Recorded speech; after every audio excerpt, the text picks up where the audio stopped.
I ask unanimous consent to submit for the record an article. A distinguished member of this committee, Without objection, so ordered. confirmed that there was, in fact, a pause in offensive cyber operations earlier this year. The SecDef just denied this. This committee deserves to know whether the Secretary just lied. Mr. Secretary, many believed you were underqualified for this role. You've been Secretary for 4.5 months now. For the sake of the American people and our service members, I hope you've done your homework since. Let's talk Indo-PACOM. What year has the Navy publicly set as the benchmark for being ready to fight a war with China? Well, it needs to be right now. We know what China has said. I'm glad to hear that, but there is a publicly right set date.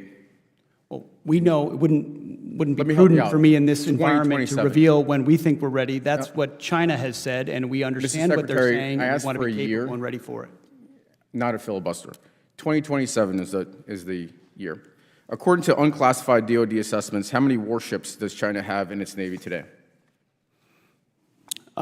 Many and growing. 370. It's the largest Navy in the world. How many does the U.S. Navy have today? Thanks to this budget, it's increasing It's a number. I'm looking substantially. for a number. But it's just south of 300. 296, pretty close. How many ships is China expected to field by 2030? I believe that's a classified number, but it's going to There's go a DoD up at a rapid rate. CMPR report that was released. There's an unclassified number. It's going up at a rapid rate. Let me help you out. 435. Let's see if we do better in EUCOM. What corridor in eastern Poland is vulnerable and a priority for U.S. reinforcements? It connects Belarus to a Russian region. I'm sure you can tell me. I can tell you. It's the Suwalki Gap. Which heavily militarized Russian territory connected the Suwalki Gap? It contains nuclear-capable missiles. It threatens all of NATO. It's right there in the middle of Eastern Europe. I see we're playing a quiz game here. It's Ultimately, Kaliningrad thankfully, Oblast. we're getting Let me- our NATO allies to step up in their spending to make sure that they can hold the Mr. line. Secretary, I asked you a specific question. Thank you. It's Kaliningrad Oblast. So what percentage of Ukrainian frontline casualties, let's talk drones, are now caused by FPV drones? A very large percentage, and we're studying that conflict closely to understand I hope so. that fact. It's over 70%. And which U.S. service has written doctrine or standardized procurement for integration of FPV drones? That's the Army. I wish that were the case, but actually the answer is none of them. So we're not prepared yet, and we need to get there fast. Let me turn to a different topic. A few weeks ago, when my office opened up in Fredericksburg, I spoke to the mother of one F-18 pilot who flew the March 15th mission over the Red Sea in Yemen that you discussed over Signal. I spoke to her again on Tuesday and asked her if there was anything she wanted me to bring up. She believes that you need to resign. She also had several questions, but one thing, she said she would appreciate an apology for putting classified information. Her son couldn't even tell her where the Truman was going, but into the Houthi PC small group Signal chat that risked her son's life and the mission. Mr. Secretary, yes or no, do you think you owe her an apology? Please make sure to let her know how grateful we are for the skill and heroism of her. I am very much grateful. I'm sure everybody in this room is grateful.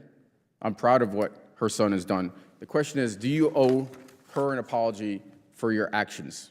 Are you going to be accountable? It was an incredibly successful mission. Her son did great They work. did a magnificent and job. Thankfully, the Houthi campaign was successful. Secretary, I agree with you. Magnificent job. The performance of those pilots and Navy personnel, magnificent. We're talking about what you did and accountability. Are you going to apologize to the mother or not? I don't apologize for success. You don't apologize for putting her son's life in danger and for putting the mission in jeopardy. Well, that's really disappointing and not befitting the type of leadership that our troops and families deserve. It's frankly a stunning lack of OPSEC. Privates are trained to do much better than that. It was reckless. And it sounds like that accountability doesn't extend as far as the Secretary of Defense. So I think you should. Before we get started, make sure you like this video, subscribe to the Progressive America, and stay engaged with real accountability and real patriotism.